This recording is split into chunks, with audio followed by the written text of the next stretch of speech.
ఆంధ్రప్రదేశ్లో ఈసారి ఓటింగ్ శాతం భారీగా పెరిగే అవకాశం ఉంది. ఎందుకంటే రాష్ట్రంలో ప్రజలు, ఓటర్లు అందరూ కూడా పోలరైజ్ అయ్యారు. అంటే రెండు వైపులా వైసీపీ వర్సెస్ కూటమి అనేటువంటి ఆ డివిజన్ చాలా బాగా వచ్చింది.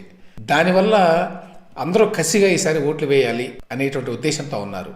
దానివల్ల ఎస్పెషల్లీ హైదరాబాదు, బెంగళూరు ఇట్లాంటి చోట్ల నుంచి, ఈవెన్ విదేశాల నుంచి కూడా భారీ ఎత్తున జనం వస్తున్నారు తమ ఓటు హక్కు వినియోగించుకోవడానికి ఏపీలో అనేటువంటి వార్తలు చూస్తున్నాం. ఇప్పుడు ఎన్నికల తేదీ దగ్గరకు వచ్చింది, ఎల్లుండే కదా. ఇవాళ నుంచే భారీ ఎత్తున బయలుదేరారండి. ఎస్పెషల్లీ హైదరాబాద్ నుంచి జనం తమ స్వస్థలాలకు వెళ్ళి అక్కడ ఓటు హక్కు వినియోగించుకోవాలి అని. ఎంత భారీ ఎత్తున మొదలైందంటే ఈ ప్రయాణం ఆల్రెడీ ఇవాళ 11వ తేదీ, ఇవాళే జామ్ అయిపోతుంది హైదరాబాద్ విజయవాడ రోడ్డు. చాలామంది సోషల్ మీడియాలో కూడా ఆ వీడియోస్ పెట్టారు, చూడొచ్చు స్క్రీన్ మీద మీరు ఎంత పొడుగున క్యూస్ ఉన్నాయో. కాబట్టి ఈసారి ఎక్కువ మంది ఖచ్చితంగా ఓటు హక్కు వినియోగించుకోబోతున్నారు. గతంలో ఎన్నడూ లేని విధంగా ఇది ఎవరికి ప్రయోజనం ఎవరికి కాదు అనే దాని మీద ఎవరి అభిప్రాయాలు వాళ్ళకు ఉంటాయి. ఈసారి ఎట్టి పరిస్థితుల్లో జగన్మోహన్ రెడ్డి గారి ప్రభుత్వాన్ని దించాలి అనే ఉద్దేశంతో ఈ కూటమి మద్దతుదారులు, ఎస్పెషల్లీ టీడీపీ అండ్ జనసేన మద్దతుదారులు, సానుభూతి పరులు, వాళ్ళు మాత్రం గతంలో ఎన్నడూ లేని విధంగా భారీ ఎత్తున వస్తున్నమాట వాస్తవం.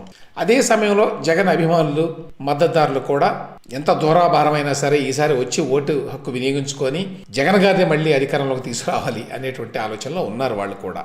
అయితే ఈ లోపల మరొక డెవలప్మెంట్ జరిగిందండి. అదేంటంటే ఎక్కువ మంది ఓటర్లు హైదరాబాద్ నుంచే వెళ్తారు ఏపీకి. ఎందుకంటే హైదరాబాద్లోనే లక్షల్లో ఉన్నారు ఆంధ్రప్రదేశ్లో ఓటు హక్కు కలిగిన వాళ్ళు. ఈ నేపథ్యంలో మరి హైదరాబాద్ నుంచి ఇట్లా ఆంధ్రప్రదేశ్కి వెళ్ళేవాళ్ళు చాలా రోడ్లు ఉన్నాయి కదా, కర్నూలు రోడ్డు కావచ్చు, విజయవాడ రోడ్డు కావచ్చు.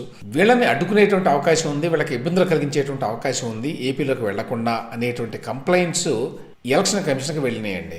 సో చీఫ్ ఎలక్టరల్ ఆఫీసర్ గారు ఆయన ఒక మెమో ఇచ్చాడు నిన్నటి తేదీతోటి. దీని ప్రకారం ఏంటంటే ఎవరైనా అధికారులు లేదా ప్రభుత్వ యంత్రాంగం ఈ విధంగా హైదరాబాద్ నుంచి కానివ్వండి, ఇతర ప్రదేశాల నుంచి కానివ్వండి వచ్చేటువంటి ఓటర్లని వాళ్ళ ఓటు హక్కు వినియోగించుకోకుండా ఎక్కడా కూడా అడ్డం పడకూడదు. అడ్డం పడేటువంటి అవకాశాలు ఉన్నాయని మాకు ఫిర్యాదులు అందినాయి. అది ఉద్దేశపూర్వకంగా వాళ్ళని డిలే చేయడానికి ట్రాఫిక్ జాములు క్రియేట్ చేయొచ్చు, లేకపోతే ఏదో కారణంతో ఏపీలోకి ఎంటర్ కాకుండా అడ్డుకోవచ్చు అనేటువంటి ఫిర్యాదులు ఉన్నాయి. Authorities may cause unnecessary impediments అంటే అడ్డంకులు in the swift movement of the genuine voters of Andhra Pradesh coming back from their temporary work place to their native places during the election period అన్నారు. అలాగే deliberate inordinate delays may be made in the movement of vehicles. So ఈ vehicles అన్ని మూవ్మెంట్ను కూడా కొంచెం మీరు jam create చేయొచ్చు, చాలా ఈజీగా చేస్తే అందరూ కూడా వెళ్ళలేరు. ఇలా జామ్ అవుతోంది, మొత్తం రోడ్డు అంతా కూడా వెళ్ళడం కష్టంగా ఉంది ఏపీకి అనేటువంటి భావన కలిగిందనుకోండి, చాలామంది ఓటర్లు వెళ్ళడం మానేస్తారు. ఎందుకు వచ్చిన గొడవ, ఈ ట్రాఫిక్లో చిక్కుకుపోతామేమో అని. సో ఇటువంటి ఫిర్యాదులు చాలా వచ్చినాయి మాకు. అందువల్ల అటువంటివి ఏవి జరగకుండా ముందు జాగ్రత్త చర్యలు తీసుకోవాలి అని చెప్పి మొత్తం కలెక్టర్లకి, ఈ డిఓలకి, ఎస్పీలకి అందరికీ కూడా ఈ నోటును పంపించిందండి ఎన్నికల సంఘం. అలాగే ఇంటర్ స్టేటు, ఇంటర్ డిస్ట్రిక్ట్ చెక్ పోస్టులో ఎక్కడా కూడా ఎవరిని అడ్డుకోవద్దు అని సుస్పష్టంగా ఇచ్చారు ఒక ఆదేశం. అలాగే అన్ని చెక్ పోస్టుల దగ్గర కూడా పోలీసులు యాక్చువల్గా హెల్ప్ చేయాలి ఓటర్లని. వాళ్ళు ఓటర్ అని తెలిసిన వెంటనే వాళ్ళు రాష్ట్రంలోకి రావడానికి అనువుగా మీరు వాళ్ళకి హెల్ప్ చేయాలి, సహాయం చేయాలి అన్నారు. ఒక టోల్ ఫ్రీ నెంబర్ పెట్టండి ఇందుకోసం అవసరమైతే ప్రతి జిల్లాలో అని చెప్పారు.